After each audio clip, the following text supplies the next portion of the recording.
Hello, എല്ലാവർക്കും NS all Kerala distance എഡ്യൂക്കേഷൻ്റെ ക്ലാസ്സിലേക്ക് വീണ്ടും സ്വാഗതം. അപ്പോൾ നമ്മൾ ഇന്ന് എടുക്കാൻ പോകുന്നത് +2ൻ്റെ മോഡ്യൂൾ 7 ആണ് ഇംഗ്ലീഷിൻ്റെ.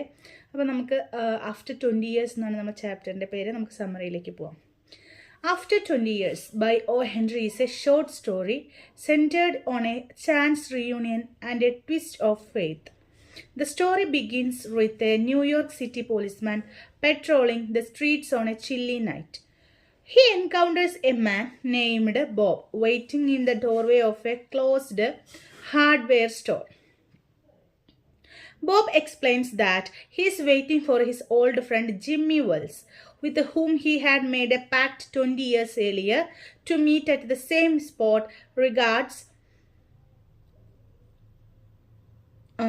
regardless of time or circumstances.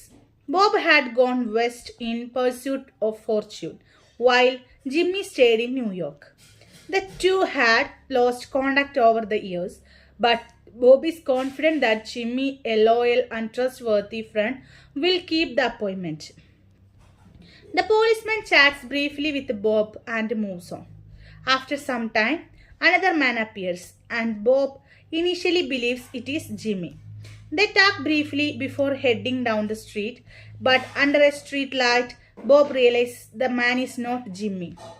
The stranger reveals himself as a plainclothes officer and arrests Bob, who is actually a wanted criminal known as Silky Bob. Before being taken away, he reads a note from patrolman Jimmy, who could not bring himself to arrest his old friend personally. അപ്പം after 20 years എന്നുള്ളത് ഒരു ചെറുകഥയാണ്. എന്താണ് അതിൻ്റെ meanings എന്നുള്ളത് നമുക്ക് നോക്കാം. അതായത് O. ഹെൻറിയുടെയാണ് കേട്ടോ ആഫ്റ്റർ 20 ഇയേഴ്സ് എന്ന സ്റ്റോറി O. ഹെൻറി എഴുതിയിട്ടുള്ള ഒരു സ്റ്റോറിയാണ്. അതൊരു ഷോർട്ട് സ്റ്റോറിയാണ്. യാദൃശ്ചികമായിട്ടുള്ള ഒരു കൂടിക്കാഴ്ചയും പിന്നെ നമ്മളെ ഫെയ്ത്ത്, വിധിയുടെ ഒരു ട്വിസ്റ്റുമാണ് ഇതിൽ പറഞ്ഞിട്ടുള്ളത്. കഥ നമ്മൾ ആരംഭിക്കുന്നത് ഒരു തണുപ്പുള്ള ഒരു രാത്രിയിൽ ന്യൂയോർക്ക് സിറ്റിയിൽ ഒരു പോലീസുകാരൻ പെട്രോളിംഗ് നടത്തിക്കൊണ്ടിരിക്കുന്ന സമയത്ത് ഒരു ഹാർഡ്വെയർ ഷോപ്പ്, അടഞ്ഞു കിടക്കുന്ന ഒരു ഹാർഡ്വെയർ ഷോപ്പിൻ്റെ അവിടെ ഒരു ബോബ് എന്ന പേരുള്ള ഒരാളെ അദ്ദേഹം കാണുന്നുണ്ട്. അപ്പോൾ ബോബ് പറയുകയാണ് ഇദ്ദേഹത്തോട്. അതായത് അപ്പോൾ പോലീസുകാരൻ സ്വാഭാവികമായിട്ട് ചോദിച്ചിട്ടുണ്ടോ എന്താ നിങ്ങൾ ഇവിടെ നിൽക്കുന്ന ഈ രാത്രിയും ചോദിക്കുമ്പോൾ ബോബ് എന്ത് പറയുന്നു? താൻ തൻ്റെ പഴയ സുഹൃത്തായ ജിമ്മി വെൽസിനെ കാത്തിരിക്കുകയാണ്. അപ്പോൾ പഴയ സുഹൃത്തിനെ കാണാൻ വേണ്ടിയിട്ടാണ് ബോബ് വന്നിട്ടുള്ളത്.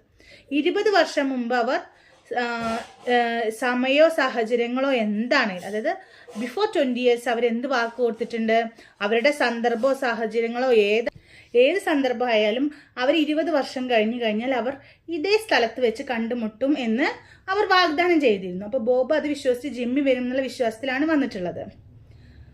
അപ്പോൾ ബോബ് എന്ത് ചെയ്തിട്ടുണ്ട്? ജോലിക്കായിട്ട് പടിഞ്ഞാറോട്ട് പോയപ്പോൾ ജിമ്മി ന്യൂയോർക്കിൽ തന്നെ ഉണ്ട് എന്നാണ് ബോബ് പറയുന്നത്. അപ്പോൾ ബോബ് ഈ സ്ഥലത്തില്ലായിരുന്നു. അദ്ദേഹം ജോലിക്കും അല്ലെങ്കിൽ കാശിനായിട്ട് പടിഞ്ഞാറ് ഭാഗത്തേക്ക് പോയപ്പോൾ ജിമ്മി ഇവിടെ തന്നെ ഉണ്ട് എന്നാണ് അദ്ദേഹം പറയുന്നത്. അപ്പോൾ ഇരുവരും, അതായത് രണ്ടാളും തമ്മിലുള്ള ബന്ധങ്ങൾ വർഷങ്ങളായി കോണ്ടാക്റ്റ് ഒന്നുമില്ല ആൾ തമ്മിൽ. പക്ഷെ അദ്ദേഹം ഒരു വിശ്വാസത്തിൻ്റെ പുറത്താണ് വന്നിട്ടുള്ളത്, ജിമ്മി വരും എന്നുള്ള വിശ്വാസം. അപ്പോൾ എന്താണ്, ജിമ്മി ഒരു വിശ്വസ്തനായ ഒരു സുഹൃത്താണെന്നാണ് ബോബ് ഇപ്പോഴും വിശ്വസിച്ചുകൊണ്ടിരിക്കുന്നത്. അവൻ ഈ കൂടിക്കാഴ്ച എന്തായാലും അവൻ വരുമെന്ന് പറഞ്ഞിട്ട് പോലീസുകാരനോട് കുറച്ച് നേരം ജിമ്മിനെ കുറിച്ച് സംസാരിച്ചിട്ട് പോലീസുകാരൻ മടങ്ങി പോവാണ്. കുറച്ച് കഴിഞ്ഞിട്ട് വേറൊരാൾ വരുന്നുണ്ട്. അപ്പോൾ അദ്ദേഹം ബോബ് എന്ത് വിചാരിക്കുന്നു? ഇതാണ് ജിമ്മി എന്ന് വിചാരിക്കുകയാണ്. വേറൊരാളെ കാണുമ്പോൾ, കാരണം 20 വർഷത്തിന് ശേഷമാണ് നമ്മളെ മൊത്തത്തിലുള്ള ഇതൊക്കെ മാറിയിട്ടുണ്ടാവുമല്ലോ. അങ്ങനെ അവരെന്ത് ചെയ്യാണ്? കുറച്ച് സമയം സംസാരിച്ചിട്ട് തെരുവിലൂടെ നടക്കുകയാണ്. അപ്പോൾ ഈ തെരുവിളക്കിൻ്റെ വെളിച്ചത്തിൽ ബോബിന് അത് ജിമ്മി അല്ലെന്ന് മനസ്സിലാവും. അപ്പോൾ ജിമ്മി എന്ന് പറഞ്ഞു വന്ന ആള് ജിമ്മി അല്ലെന്നാണ് ബോബിന് മനസ്സിലാവുന്നു. കാരണം വെളിച്ചം വന്നപ്പോൾ മുഖത്ത് തട്ടിയപ്പോൾ ആ വ്യക്തി എന്താണ്, സിവിൽ വേഷത്തിലുള്ള പോലീസുകാരനാണെന്ന് ആര് മനസ്സിലാക്കുന്ന? ബോബിന് മനസ്സിലാവുന്നത് എങ്ങനെയാണ്?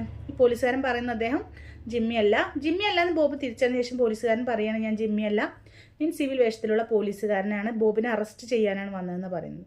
അപ്പോൾ എന്താണ്, ബോബ് സിൽക്കി ബോബ് എന്ന പേരിൽ അറിയപ്പെടുന്ന ഒരു കുറ്റവാളിയായിരുന്നു. അപ്പോൾ ഈ അറസ്റ്റിന് മുന്നേ ജിമ്മി എന്താണ്, ഈ ബോബിന് ഒരു കത്ത് കൊടുക്കുകയാണ്. ആര്? ഈ പോലീസുകാരൻ. അപ്പം എന്താണ് ആ കത്തിൽ?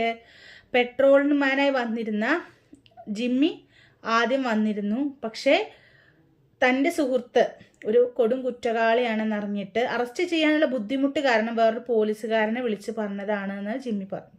അതായത് നേരത്തെ പെട്രോളിങ്ങിന് വന്ന പോലീസുകാരൻ ആരായിരുന്നു? ബോബിൻ്റെ പഴയ സുഹൃത്ത് ജിമ്മി ആയിരുന്നു. ജിമ്മി ഇതിനു വേണ്ടി സുഹൃത്തിനെ കാണാൻ വേണ്ടി തന്നെയാണ് വന്നത്. പക്ഷേ ബോബ് സിൽക്ക് ബോബ് എന്നറിയപ്പെടുന്ന കുറ്റവാളി എന്നറിഞ്ഞപ്പോൾ അദ്ദേഹത്തിന് അറസ്റ്റ് ചെയ്യാനും വയ്യ. അപ്പോൾ അദ്ദേഹം തിരിച്ചു പോയിട്ട് വേറൊരു പോലീസുകാരനെ അയച്ചു എന്നാണ് പറയുന്നത്. അപ്പം ഇതാണ് ചെറിയൊരു സ്റ്റോറി. പ്രത്യേകിച്ച് എന്താ പറയുക, ഒന്നുകൂടി ചിന്തിക്കേണ്ട ആവശ്യമൊന്നുമില്ലാതെ ചെറിയൊരു സ്റ്റോറിയാണ് പറയുന്നത് കേട്ടോ. നമുക്ക് ക്വസ്റ്റ്യൻ ആൻസേഴ്സിലേക്ക് നോക്കാം. ഇതിന് മെയിനായിട്ട് വരുന്നൊരു ക്വസ്റ്റ്യൻ എന്താണ്? Character profile of Bob and Jimmy. ജിമ്മിയുടെയും ബോബിൻ്റെയും ക്യാരക്ടർ പ്രൊഫൈൽ എന്താണെന്ന് എഴുതാനാണ് ചോദ്യം വരുന്നത്. അപ്പം നമുക്ക് അത് നോക്കാം. Create a character profiles for Bob and Jimmy. Describe the physical appearance, personality traits, motivations, and how they change over the course of the story. അതായത് ബോബും ജിമ്മിയും തമ്മിലുള്ള ക്യാരക്ടർ സ്കെച്ച് എഴുതാനാണ് നമ്മളോട് പറയുന്നത്. അതേപോലെ എന്താണ് അവരുടെ ശരീര വിവരണം, പിന്നെ അവരുടെ സ്വഭാവം, അതുപോലെ പിന്നെ എന്താണ് കഥയുടെ കഥ കൂടുന്നതിനനുസരിച്ച് അവരുടെ ഇതിൽ വരുന്ന മാറ്റങ്ങൾ, അങ്ങനെയൊക്കെയുള്ളത് എന്തൊക്കെയാണെന്നാണ് ക്വസ്റ്റ്യൻ ചോദിക്കുന്നത്. അപ്പം നമുക്ക് ഫസ്റ്റ് ബോബിൻ്റെ ക്യാരക്ടർ നോക്കാം. Bob is A confident and ambitious man who left New York 20 years ago to seek fortune in the West. Physically, he has a pale, square-jawed face and keen eyes, and a small white scar near his right eyebrow. He expensive accessories, a diamond-studded scarf and a handsome watch set with small diamonds indicate his financial success. Personality-wise, Bob is a self-assured, his financial success, nostalgic and loyal to his past friendship with Jimmy. He traveled 1,000 miles to keep their 20-year promise, showing his sentimental side.